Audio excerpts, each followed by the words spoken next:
안녕하세요.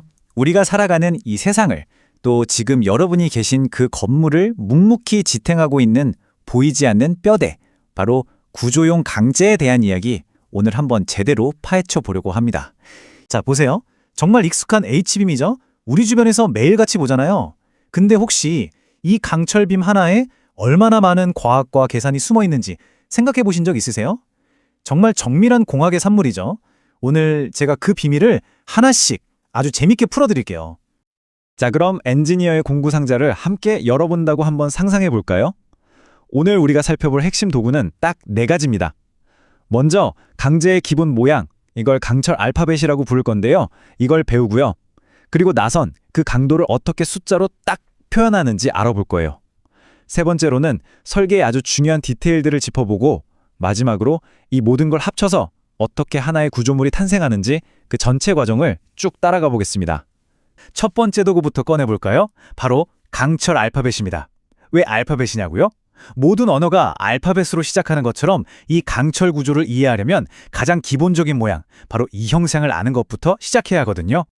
자, 이거 보세요. 아마 제일 많이들 헷갈려 하시는 게 H형강이랑 I형강일 텐데요. 이 둘 언뜻 보면 정말 비슷하게 생겼는데 사실 쓰임새는 완전히 달라요. H형강은 플랜지, 그러니까 위아래 날개 두께가 똑같잖아요. 그래서 기둥처럼 위에서 아래로 꾹 누르는 힘을 아주 안정적으로 받아내기에 딱 좋죠.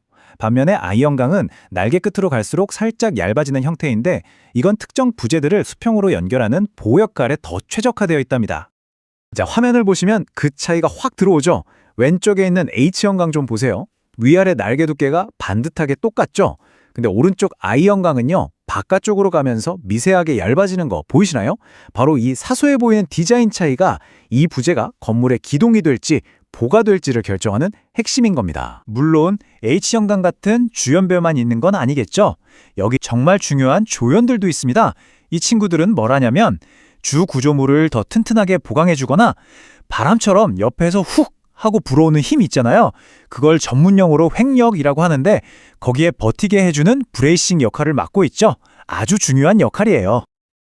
L자 모양의 D형강은 구조물을 꽉 잡아주는 버팀목으로 쓰이고요. L자 모양의 기역형강은 지붕 트러스처럼 여러 부재가 딱 만나는 지점에, 그리고 T형강은 H형강을 반으로 싹둑 잘라서 만드는데 다양한 연결 부위에서 정말 감초처럼 쓰입니다. 그리고 마지막으로 이렇게 속이 텅 빈 관관이랑 반대로 속이 꽉 찬 강몽도 있습니다. 왜 속을 비우거나 채울까요? 속을 비우면 무게는 줄이면서도 비틀리는 힘에는 강하게 만들 수 있고요. 반대로 속을 꽉 채우면 엄청난 압축력을 견뎌낼 수 있게 되는 거죠. 그러니까 모든 모양에는 다 그만한 이유가 있는 셈입니다. 근데 모양만 안다고 건물을 지을 순 없잖아요. 그쵸? 엔지니어의 진짜 고민, 진짜 질문은 바로 이거예요. 좋아, 모양은 알겠어. 그래서 이 강철이 도대체 얼마나 큰 힘을 버틸 수 있는데? 바로 이겁니다. 이제부터 그 강도를 어떻게 숫자로 명확하게 측정하는지 한번 알아보겠습니다. 네, 바로 이 그래프. 이게 바로 강철의 성격을 파악하는 데 가장 기본이 되는 응력 변형률 곡선이라는 겁니다. 뭔가 좀 복잡해 보이죠? 괜찮습니다. 다 볼 필요 없고요. 오늘 우리는 엔지니어들이 목숨처럼 중요하게 생각하는 딱 2개의 포인트에만 집중할 거예요. 첫 번째 포인트, 바로 항복 강도. 기호로는 FY라고 씁니다. 이건 그냥 돌아올 수 없는 강이라고 기억하시면 제일 쉬워요. 우리 왜 고무줄 당겼다가 놓으면 원래대로 돌아오잖아요. 근데 너무 세게 확 당기면 어떻게 되죠? 늘어난 채로 그냥 남아버리죠. 강철도 똑같습니다. 바로 이 항복점을 넘어가는 순간 힘을 빼도 원래 모습으로 돌아오지 않는 영구 변형이 시작되는 거예요. 그러니까 설계할 때 절대로 넘으면 안 되는 아주 중요한 한계선이 되는 거죠. 자, 그럼 두 번째 포인트는 뭐냐? 인장 강도, FU입니다. 이건 말 그대로 재료의 최종, 궁극의 한계점이에요. 항복점을 지나서 이미 막 늘어날 대로 늘어난 강철이 나 더는 못 버텨! 하고 외치면서 딱! 끊어지기 바로 직전까지 버틸 수 있는 최대 힘, 그게 바로 인장 강도입니다.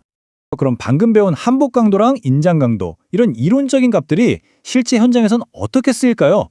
바로 이렇게 쓰입니다. 이 표가 실제 강제 스펙 문서의 일부인데요. 보세요. 방금 우리가 배운 항복 강도, 인장 강도 값이 떡하니 적혀 있죠? 예를 들어서 SS27이라는 강제는 두께 16mm 이하일 때 한복 강도가 정확히 275 메가파스칼입니다 하고 약속을 해주는 거예요. 엔지니어들은 바로 이 숫자를 믿고 설계를 하는 겁니다. 이야말로 이론이 현실이 되는 순간이죠. 자, 이제 우리는 강철의 모양도 알고 강도도 알게 됐어요. 그럼 이제 한 단계 더 들어가서 이 설계를 진짜 현실로 만들어주는 디테일의 세계로 들어가 볼 시간입니다. 바로 강제의 등급, 두께, 그리고 이 덩어리들을 서로 연결해주는 접합부에 대한 이야기예요. 근데 잠깐만요. 아까 그 표 다시 한번 생각해 볼까요? 혹시 좀 이상한 점 발견 못 하셨어요? 상식적으로 생각하면 강철이 두꺼워지면 더 튼튼해야 하는 거 아닌가요? 그런데 왜 표에서는 강제가 두꺼워질수록 항복 강도가 오히려 낮아진다고 되어 있을까요? 희한하죠? 그 정답은 바로 야금하게 숨어 있습니다. 자, 생각해 보세요. 두꺼운 강판은 만들 때 아무래도 얇은 것보다 더 천천히 식겠죠? 바로 이 느린 냉각 속도가 문제예요.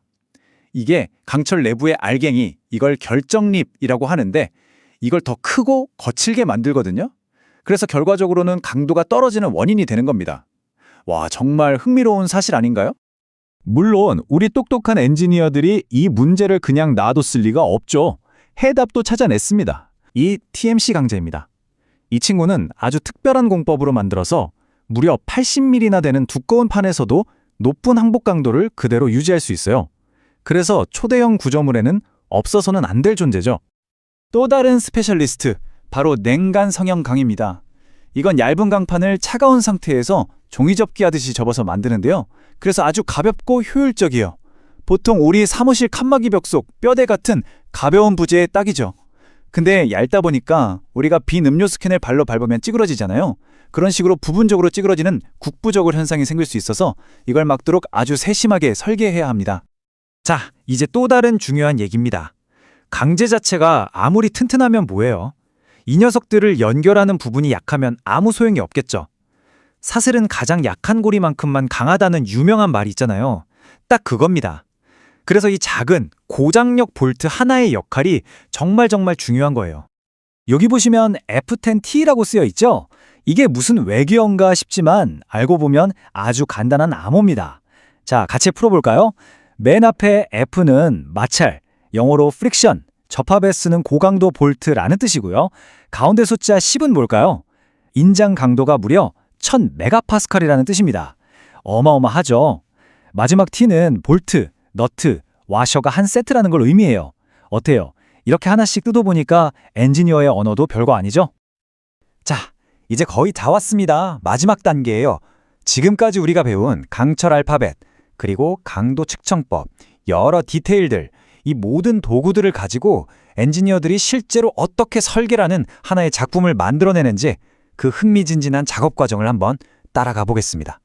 엔지니어의 설계 과정을 아주 간단하게 요약하면 딱 이 4단계로 볼 수 있어요. 자, 1단계, H형광 같은 기본 모양을 고릅니다. 2단계, 필요한 두께가 어느 정도인지 확인하고요. 3단계, 그 두께에 맞는 최적의 강제 등급을 결정합니다. 그리고 마지막 4단계, 가장 중요한 과정이 남았죠. 그건 바로 검증 단계입니다. 이 단계에서는 폰 미제스 항복 조건처럼 이름만 들어도 머리 아픈 복잡한 수식들을 동원해서요. 실제 건물에 작용할 수 있는 온갖 힘들을 다 고려했을 때도 이 설계는 안전합니다 라는 걸 수학적으로 증명해내는 거예요. 말 그대로 모든 것이 안전하다는 최종 확인 도장을 쾅 하고 찍는 과정이라고 할 수 있죠. 그리고 짜잔! 오늘 우리가 함께 배운 모든 내용이 담긴 여러분만의 치트시트를 준비했습니다. 강제의 기본 특성부터 등급별 강도, 볼트 성능까지 이 핵심 정보들이 이제 여러분의 지식 공구 상자에 멋지게 장착된 겁니다. 자, 이제 여러분은 건물의 뼈대를 이루는 이 기본 블럭들에 대해 알게 되셨습니다.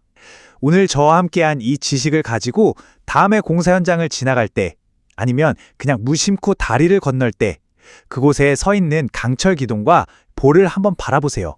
과연 전과 똑같이 보일까요? 아니면 뭔가 다른 게 보이게 될까요? 한 번쯤 꼭 생각해 보시면 좋겠습니다.